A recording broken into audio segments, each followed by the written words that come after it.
जोश व उत्साह आणण्यासाठी हायर क्लासेसच्या विद्यार्थ्यांनी एक जबरदस्त नृत्य इथे सादर करणार आहे। तर मी आता आमंत्रित करते आपल्या हायर क्लासेसच्या गर्ल्स, डान्स गर्ल्स।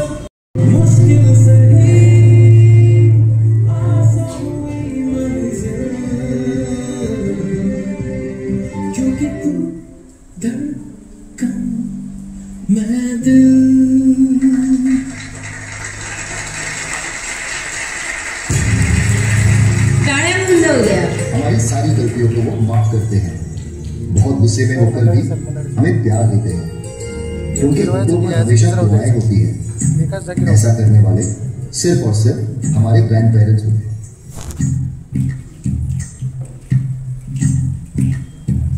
तू ही तो जन्नत मेरी, तू ही मेरा जुनून, तू ही तो मन्नत मेरी, तू ही रूह का सुकून, तू ही अखियों की ठंडक, तू ही दिल की है दस्तक। और कुछ ना जानूं मैं, बस इतना ही जानूं, मुझ में रब दिखता है यारा, मैं क्या करूं। मुझ में रब दिखता है यारा, मैं क्या करूं। सजदे सर झुकता है यारा, मैं क्या करूं। मुझ में रब दिखता है यारा, मैं क्या करूं।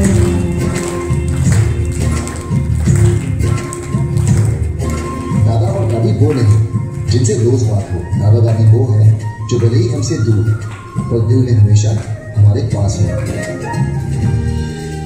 कैसी है ये दूरी, कैसी मजबूरी, मैंने नजरों से तुझे छू लिया। ओह कभी तेरी खुशबू, कभी तेरी बातें, बिन मांगे ये जहां पा लिया। तू ही दिल की है रौनक, तू ही जन्मों की दौलत। और कुछ ना जानूं, बस इतना ही जानूं। जिनके केसों में चांदी और दिल में सोना है, जिनके रातों की कहानियां सुन सपनों में हमें खोना है, उन्हें हम बड़े प्यार से नाना नानी कहते हैं। तुझ में रब दिखता है यारा, मैं क्या करूं। तुझ में रब दिखता है यारा, मैं क्या करूं। सजदे सर झुकता है यारा, मैं क्या करूं। तुझ में रब दिखता है यारा, मैं क्या करूं। खरंच आनंद या जीवनाचा सुगंधा परी दरवळावा। पाण्यातला सूर्य जैसा ओठातून ओघळावा। आनंद या जीवनाचा सुगंधा परी दरवळावा। झिजुनी स्वतः चंदनाने दुसऱ्यास मधुगंध द्यावा। हे जाणता जीवनाचा प्रारब्ध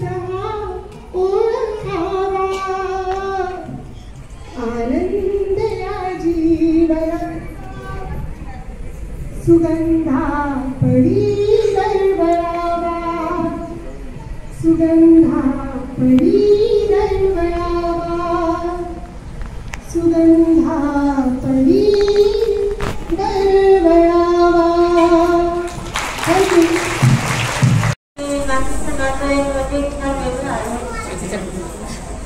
मी जेवढं तिच्या मम्मीला बोलत नाही तेवढं माझ्यासोबत बोलते, माझ्यासोबत राहते.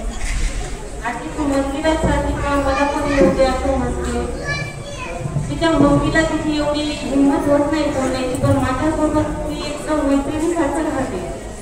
तिला रात्री झोपताना पण मीच पाहिजे, ती माझ्याशिवाय राहत नाही. तिच्या मम्मीनं पण तिला अशी दडपण नाही दिलं की तू आजीजवळ राहा म्हणते, आजीसोबतच राहा म्हणते. तिची मम्मी पण खूप चांगली आहे, त्यामुळे ती माझ्यासोबत एकदम ठीक राहते. तिला असं वाटते की मी आजीसोबत राहावं, तिच्यासोबत फिरावं, मंदिरात जावं, मला श्लोक शिकव म्हणते. मी जे सांगते ती ऐकते, तिच्या मम्मीचं ऐकत नाही तेवढं ती माझं ऐकते. त्यामुळे ती माझी मैत्रिणीसारखीच आहे. तिला असं वाटते की मी सगळं आजी आजोबासोबत फिरायला जावं, त्यांच्याकडून सगळं शिकून घ्यावं, आणि त्यामुळे तिच्यावर संस्कार पडतात. तिचे संस्कार म्हणजे ती आजही तिला कोणता श्लोक म्हणायला लावला तर म्हणते ती, नाहीतर आपण काही नाही शिकवलं तर ती काहीच म्हणू शकत नाही ना. आपण शिकवलं तर ती सगळं शिकते. त्यामुळे तिचं माझं नातं खूप मैत्रिणीसारखं आहे. माझी शेवटची मैत्रीण माझी नात आहे, आणि तिची सुरुवातीची जी मैत्रीण आहे ती मी तिची आजी आहे. त्यामुळे आम्ही दोघे एकमेकींना सगळं शेअर करतो. धन्यवाद.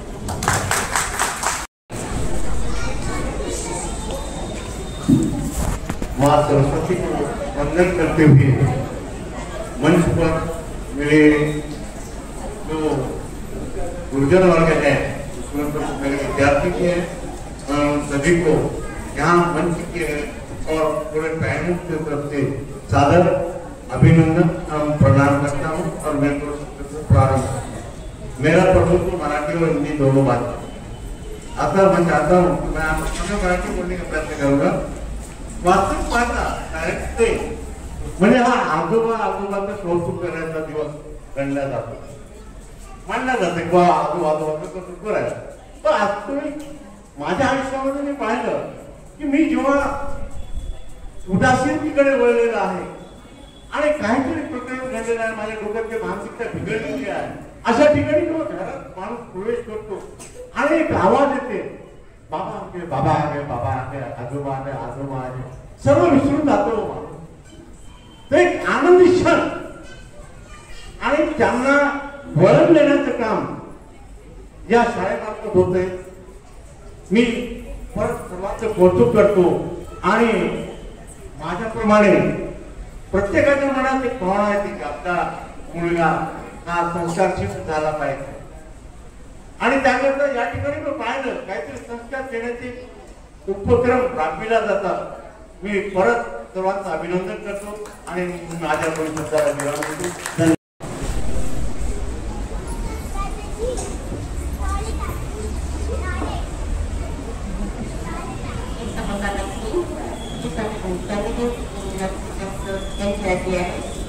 आणि आज जे आहे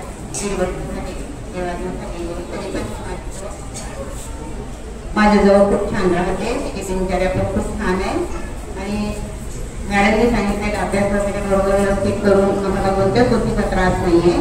आणि तिचे बाबा पण सर्व्हिसला जातात, त्यामुळे ती आमच्या जवळ खूप व्यवस्थित राहते.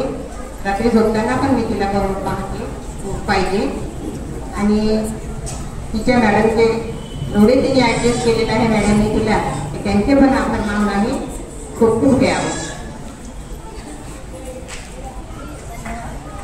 प्रिन्सिपल प्रमुख पाहुणे आणि या शाळेचे स्टॉफ, या शाळेचा स्टॉफ आणि माझे बंधू आणि एक सोडून माझ्या भगिनी, त्या सर्वांचे मी आभार मानतो. या शाळेचं एकच सांगायचं आहे की शाळा ही एक शिस्तप्रिय शाळा आहे. मी माझे या शाळेत जवळजवळ 5 नातवंड आहेत. माझ्या वर्गात सगळ्यांनी रविकुमार बारम, 6व्या वर्गात 2 आहेत, आणि UKG मध्ये 2 आहेत. UKG मध्ये एक श्रेयांशी राजकुमार बारम, असे सर्व टोटल माझ्या घरचे जेवढे मला नातवड आहेत सर्व मी याच शाळेत टाकलेले आहेत, कारण या शाळेची शिस्तप्रिय शाळा आहे. त्यांचे पेपर तपासलेले आधी मी बघितले. मी एक विद्यार्थी शिक्षक आहोत. त्यांचे पेपर कुठं मी बरेच वेळेला शाळेत आलो, पेपर तपासून बनवलं मला मॅडमनी, की पेपर तपासणी मी बघितले. खरोखरच एक वाखाणण्याजोगं आहे या शाळेचं काम. आणि नातवडे खरंच नातवडे माणसाला आवश्यकच आहे. आता मी जर कुठं बाहेर गेलो तर माझे नातवडे मला म्हणतात, बाबा कुठं गेले, कुठूनही जर आलो रस्त्याला हळद जर आला, लहान सगळ्यांना जवळ जर आलं तर माणसाचा आनंद निर्माण होतो. खरोखरच शाळेत असे तर ही ज्योतिर्मय इंग्लिश स्कूल. आता मी एका खेड्याच्या शाळेवर होतो. आता खेड्याची शाळा आणि शहराची शाळा याच्यामध्ये फरक राहणारच. खेड्याचा विद्यार्थी जर 5 वाजता जर घरी गेला तर दप्तर फेकून गेलं तर दुसऱ्या दिवशी तो 9:10 वाजता दप्तर घेऊन शाळेत येतो. अभ्यास कर म्हटलं तर करत नाही, ट्युशन नसते. आणि इथले कसं असते, सर्व सुशिक्षित वर्ग आहे. आणि मुलंही समजा काही जर नाही आलं तर आजोबाला विचारतील, त्यांच्या पप्पाला विचारतील. आणि असतील जे मुलं पालक तर ट्युशन लावून त्या मुलांचं कौतुक करण्याचं काम ते अडाणी पालक सुद्धा करतो. त्याला येत नसलं तरी म्हणते, बाबा रे तू अभ्यास कर. त्याला येत नाही तरी तो घेऊन बघतो. इथं फरक शाळेचा शहरी आणि खेड्याच्या शाळेचा बराच फरक आहे. आणि खरंच आता UCG मध्ये माझी लहानशी नातं आहे. ती मला म्हणते, बाबा तुम्ही काही, तिला माहित नाही मी शिक्षक होतो, मला 5 वर्षाचा रिटायर हो. ती म्हणते तुम्ही शिक्षितच जाता, मला काही सांगा म्हणलं तर तुम्ही सांगत नाही, मी सांगण्याचा प्रयत्न करतो. आता मी शिक्षक असून मला ही एवढी स्टँडर्ड इंग्लिश येत नाही. थोडी म्हणून तिला प्रयत्न करतो. आला तर मग तुम्हाला कसं आलं म्हणते, बाबा हे तुम्ही तर शेतकरी म्हणते, शेतात जाणारे एवढे प्रश्न विचारते. लहानपणाच्या प्रश्नाचं उत्तर देणं हे आपल्याला त्याचं उत्तर देऊ शकत नाही. आपण ते अनेक प्रश्न विचारते. असं त्याच्याकडे आजोबाचं लक्ष असणं आवश्यकच आहे. एवढं करून मी माझे 2 शब्द संपवतो. मोबाईलही नसेल त्याला, त्यांनी आज आपल्या नाती नातवांसाठी 2 शब्द बोलायची त्यांची इच्छा होत आहे. खरंच ही कौतुकासारखी गोष्ट आहे. त्यानंतर मी कापीवाल्यांना विनंती करते की त्यांनी आपले मनोगत इथे व्यक्त करावे.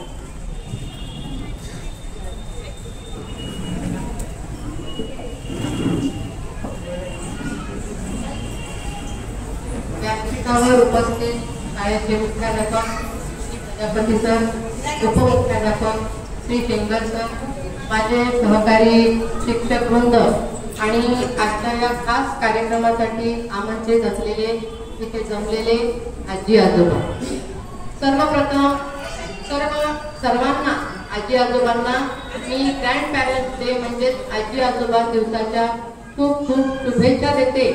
आणि तुमच्यासारखंच भाग्य आम्हालाही लाभू दे ही प्रार्थना करते. जगातल्या 22 देशांमध्ये हा आजोबा आजी दिवस साजरा केला जातो, परंतु तो वेगवेगळ्या महिन्यामध्ये वेगवेगळ्या दिवसाला असतो. आपल्या इथे हा दिवस सप्टेंबर महिन्याचा पहिला रविवार या दिवशी साजरा केला जातो. आधी मला असं वाटायचं की कशाला हा दिवस साजरा केला पाहिजे आणि काय होतं, पण आपल्या आयुष्यामध्ये काही नाती अशी असतात की त्यांचं अस्तित्व घरामध्ये असते, पण ते आपल्या मुद्दाम कधी लक्षातच येत नाही, पण त्यांचा आपल्या आयुष्यावर मात्र खोल परिणाम होत असतो. आणि ते म्हणजे आपले आजी आजोबा. आजी आजोबा म्हणजे आपल्या आयुष्यातली आनंदाची ठेव आहे. आणि म्हणूनच त्यांच्यासाठी कधीतरी काहीतरी करणं ही आजी आजोबांसाठी खूप आनंदाची गोष्ट आहे. आणि म्हणून असे कार्यक्रम, असे दिवस आपण साजरे करत असतो. आजी आजोबा म्हणजे दुसरे आई वडीलच असतात, जे कुठल्याही हेतूशिवाय निस्वार्थ नातवंडावर प्रेम करतात. आजी आजोबा म्हणजे जणू संस्कारांचे विद्यापीठ असते. आजी आजोबा घरी असायला आणि त्यांच्याकडून लाड करून घ्यायला खरोखर फार नशीब लागते. आणि आजी आजोबांचे प्रेम मिळणं हे तर ज्यांना मिळते ते अतिशय खूप भाग्यवान मानते मी. कारण या गोष्टींची खंत मला आयुष्यभर राहिली. कारण माझं लग्न झालं तेव्हा माझे सासू सासरे वारले होते आणि मुलांना आजी आजोबा नव्हते. आणि माझी मुलगी जेव्हा तिच्या मैत्रिणीच्या घरी जायची, जोरी म्हणून PN कॉलेजचे प्रिन्सिपल होते, त्यांची नात म्हणजे तिची मैत्रीण, आणि ती तिच्याच घरी जास्त राहण्याचा आग्रह करायची, सतत त्यांच्यासोबत राहायची. घरी आल्यानंतर, तिथून आल्यानंतर तिच्या घरी किती छान आहे, आई बाबा आजी आजोबा आहे, आपल्या घरी का नाही, असं सारखं तिचं नेहमी चालायचं.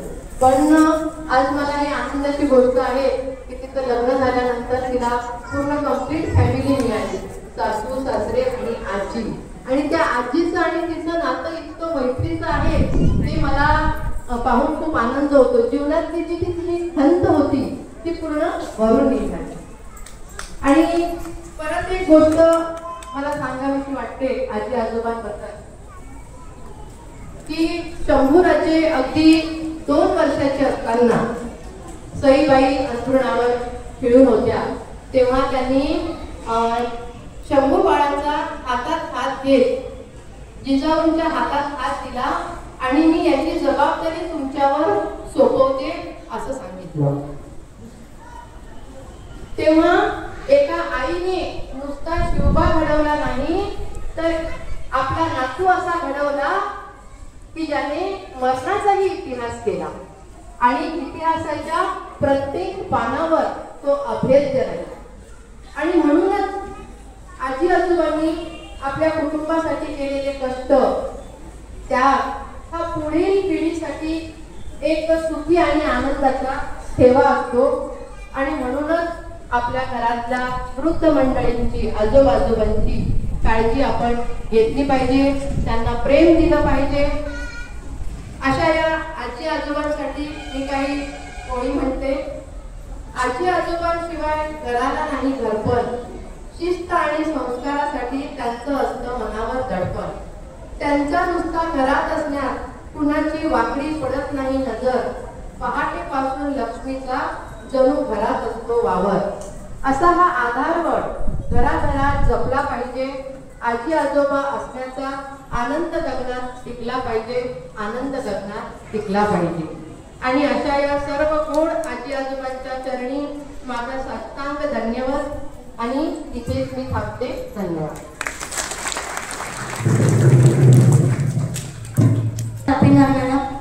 आत्ताच पाटीलवार मॅडमनी आजी आणि आजोबा यांचं आपल्या आयुष्यामध्ये किती महत्व आहे आणि आजी आणि आजोबांनी आपल्या नातवंडासोबतचं काय नातं आहे हे खूप छान पद्धतीने मॅडमने इथे आपल्याला सांगितलेलं आहे.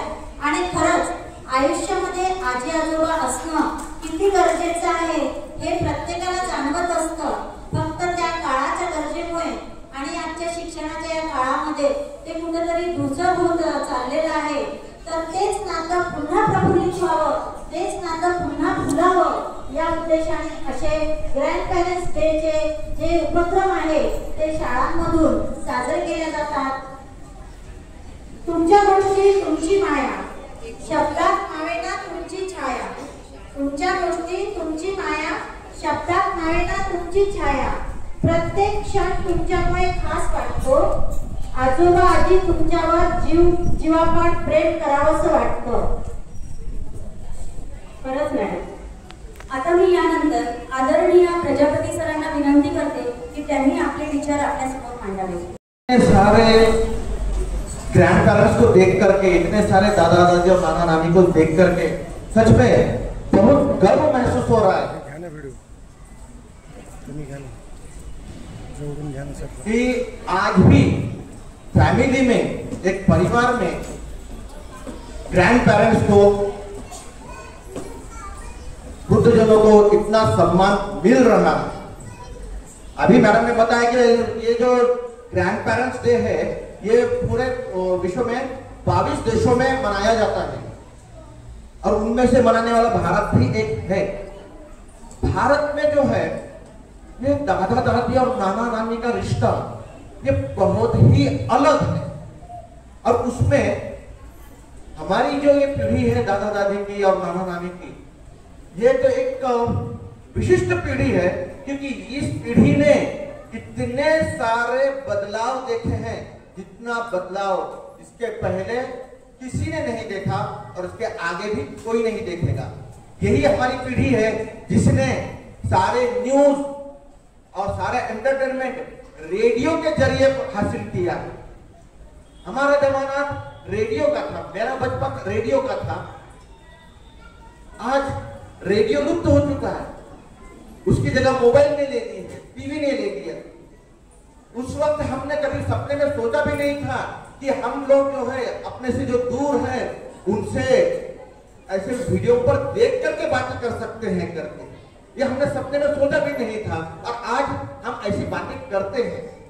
तो इतना सारा बदलाव हमने देखा है। इतने बदलाव में परिवार के जो मानसिक स्थिति है उसमें भी बदलाव आना एक साहजिकता होती है, नेचुरल है। लेकिन ऐसे बदलाव के परिवेश में भी कुटुंब में, एक परिवार में वृद्ध इंसानों का अपना अलग से विशिष्ट स्थान रहना, उनको उतना सम्मान मिलना, ये बड़े गर्व की बात है। और ऐसी बातें सिर्फ और सिर्फ अपने भारत देश में ही होती, क्योंकि घर के हर परिवार का जो कल्चर है वो कल्चर इन दादा दादी और नाना नानी की वजह से ही घर में टिका रहता है। जो भी घर में संत त्योहार होते हैं तो उस संत त्योहार की विधि व्रत क्या होता है, ये इन्हीं के आप लोगों के थ्रू ही बच्चों तक पहुंचता है कि पोलर का जो त्योहार होता है, पोलर का त्योहार कैसे मनाया जाता है, क्या किया जाता है, ये बच्चों तक कैसे पहुंचता है। मम्मी पापा से बच्चे, ये दोनों पीढ़ियों को आप ही लोग हो जो पूरा बताते हैं। ये आप ही लोग हो जिन्होंने अपने युवावस्था में पूरा संघर्ष करके एक नया विश्व, अपना ही विश्व निर्माण किया था और अपना विश्व निर्माण करके अपने बच्चों का पालन पोषण करके उनको अच्छे कामों में लगाया और आज एक अच्छा घर, एक अच्छा समृद्ध परिवार तैयार हो चुका है। तो इस समृद्ध परिवार में आज हमारी शक्ति जो युवावस्था में थी वो थोड़ी सी क्षीण हो गई है। इसकी वजह से हमारे भीतर ऐसी किसी भी प्रकार की हीन भावना निर्माण नहीं होनी चाहिए। आज का ये दिन उसी के लिए होता है। एक दादा दादी और एक नाना नानी जो है एक वृक्ष के समान होते हैं। वृक्ष में एक परिवार एक वृक्ष होता है, उस वृक्ष के जो फूल पत्तियां फूल होते हैं वो फूल होते हैं बच्चे और उसकी टहनियां होती है माँ बाप। लेकिन उस वृक्ष की जो जड़ें होती है वो जड़ें होती है दादा दादी और नाना नानी, जो जिनका इंपॉर्टेंस तो दिखाई नहीं, जिनका महत्व तो दिखाई नहीं देता, लेकिन सबसे महत्वपूर्ण वे ही होते हैं। अगर इन जड़ों को काट दिया जाए, दादा दादी और नाना नानी को परिवार से अलग कर दिया जाए तो वो पेड़ नहीं रहेगा, उस पेड़ का अस्तित्व ही मिट जाएगा। तो आपका स्थान कितना महत्वपूर्ण है, इतना महत्वपूर्ण होते हुए भी वो आज दिखाई नहीं देगा, क्योंकि आप जड़े हो। जड़े तो भीतर होती, तो आपका महत्व पूरी तरह से भीतर है, अंदर है, बाहर नहीं है। तो उससे उसकी जो जानी है वो अभी नहीं होगी, उसका रियलाइजेशन बाद में होता है। लेकिन उसी का रियलाइजेशन सभी को हो, उसी के लिए ये दिन मनाया जाता है, ग्रैंड पेरेंट्स डे। और इस ग्रैंड पेरेंट्स डे में इतने सारे लोगों का यहाँ पर दिखाई देना, ये अपने आप में ही हमारा जो भारतीय परिवार है वो कितना सक्षम है, कितना सुसंस्कृत है, ये आज दिखाई पड़ता है।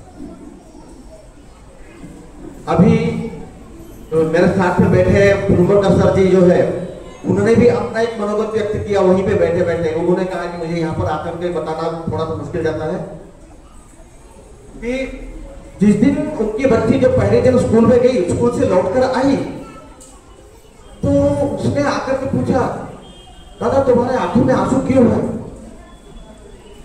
आज मेरे आंसुओं की तरफ ध्यान देने वाला और मुझे आकर के गले लगा करके पूछने वाला भी है, ये देख करके उनको इतना आनंद हुआ कि उसमें मेरा जीवन आज सफल हो गया, ऐसा बताया उन्होंने।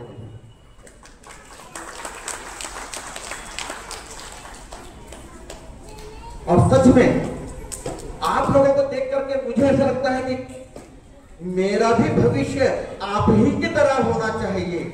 मुझे भी किसी स्कूल ने एज ए ग्रैंड पेरेंट्स बुलाना चाहिए, मुझे भी इतना ही सम्मान मेरे बच्चों ने देना चाहिए। आज मुझे भी यही लगता है। आशा करता हूं जब इतना अच्छा कल्चर है तो ऐसा होगा ही, जरूर होगा। आप लोगों का महत्व कभी कम नहीं होगा। आप लोगों का सिर्फ और सिर्फ आपका सिर्फ प्रेजेंस ही अपने आप में पूरा महत्व निर्माण करता है। तो अपने अंदर में कभी हमारे अशक्तपना के कारण कभी अपने मन में ये ऐसा हित भावना निर्माण मत होने देना। आपका महत्व बरकरार रहेगा। ऐसा मराठी में कहा जाता है कि घराची जे ठाकुर की आहे हे ठाकुर की तुमच्यामुळे आहे। एवढे म्हणून मी माझे शब्द समाप्त करतो। Thank you very much sir for your valuable words. आणि मी ईश्वराला प्रार्थना करते की आमच्या प्रजापती सरांची ही इच्छा पूर्ण हो। फक्त प्रजापती सरांचीच नाही तर इथे असलेल्या सर्वांची इच्छा पूर्ण हो की त्यांनी आपल्या पूर्ण परिवारासोबत असं ग्रँड पेरेंट्स डे साठी यावं आणि असे अनुभव आत्मसात करावा। आता वेळ आली आहे थोडी धमाल करण्याची। आजी आजोबांसाठी खास खेळ तयार केलेले आहेत, तर सर्व तयार आहेत का खेळ खेळण्यासाठी? तर आता तुम्ही एक एक टेबल वर उभे राहा आणि तुम्ही कुठल्या ग्रुपमध्ये तुम्ही आता डिसाईड करून घ्या तुम्ही कुठल्या ग्रुपमध्ये। ठीक आहे, सगळे रेडी आहेत? आता आपण इथे एक चीट काढणार आहे। तर तुमच्या समोर इथे एक चीट काढण्यात येईल आणि ती म्हणाली